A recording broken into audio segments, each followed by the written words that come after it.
जैसे कई कहते हैं भाई भगवान श्री कृष्ण में कौन सी शक्ति नहीं है।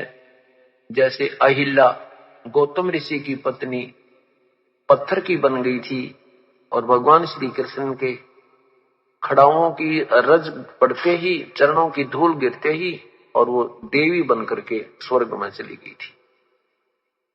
पुण्यात्माओं, जब ये तत्व ज्ञान समझ में आ जाएगा फिर सब भ्रमणा मिट जाएगी, शंकाएं सब निवारण हो जाएगा। सतयुग में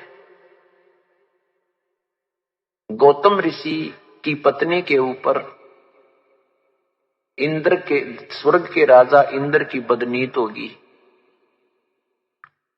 एक दिन गौतम ऋषि स्नान करने के लिए अपने प्रतिदिन की तरह जो जाता था, एक मुर्गा बोला करता। पहले मुर्गे अलार्म दिया करते थे। वो मुर्गा बोल गया और उस मुर्गे से इस इंद्र ने साठगांठ कर ली कि तू थोड़ा सा पहले बोल पड़ना। उस मुर्गे से नहीं, एक शुक्ल नाम का देवता था, क्योंकि देवताओं का राजा है, देवता राजा के हुक्म में होते हैं।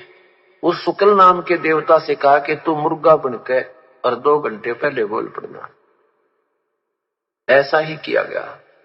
गौतम ऋषि स्नान करने के लिए चले गए। पीछे से इंद्र ने गौतम ऋषि का रूप बना करके गौतम के घर चला गया। उधर गौतम जी ने देखा कि ये तो समय ठीक नहीं लग रहा, मुझे बहुत जल्दी आ गया हूं आज, क्या बात होगी। मन में शंकाएं आई तो उधर से वापस शीघ्र आ गया। वो नहा धो करके पहले बैठकर साधना भी करता था, उस दिन नहीं की तो उसने इंद्र को अपने घर में ही आकर देखा तो उसको श्राप दे दिया। इंद्र को भी श्राप दे दिया कि तुझे 1000 स्त्री इंद्री होंगी। उसके सारे शरीर पर दाग से बन गए और वो पूरा शरीर उसका गंदा हो गया। अपनी पत्नी को श्राप दे दिया कि तू पत्थर की होगी निकम्मी। जब अहिल्या ने ये वचन सुने तो कहा, पति देव मेरा कोई दोष नहीं, आप अंतर्यामी हैं, आप देख सकते हो। ये दुष्ट आत्मा आपका रूप बनाकर आया था, मुझे पता नहीं लगा, मैं समझ नहीं सकी।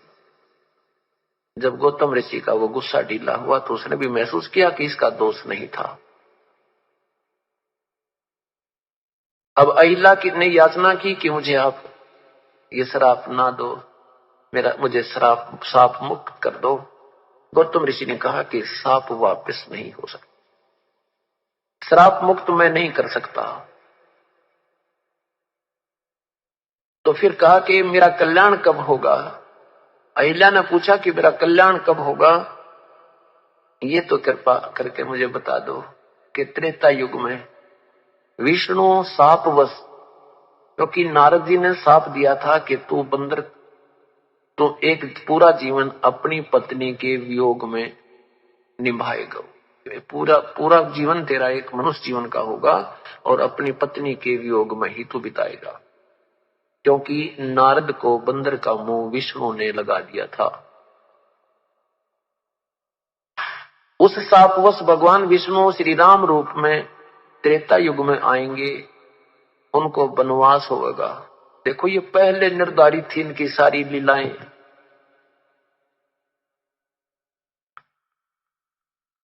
और उसमें फिर वो घूमते हुए तेरे ऊपर खड़ाऊ झाड़ेंगे, तब तू देवी बनकर मेरे पास आएगी। अब भगवान श्री राम जी की जो कुछ भी उन्होंने करना कराना था, जो होना था उनके जीवन में, महर्षि वाल्मीकि जी ने 10,000 वर्ष पूर्व ही ये सारी कहानी लिख दी थी और वैसा ही हुआ।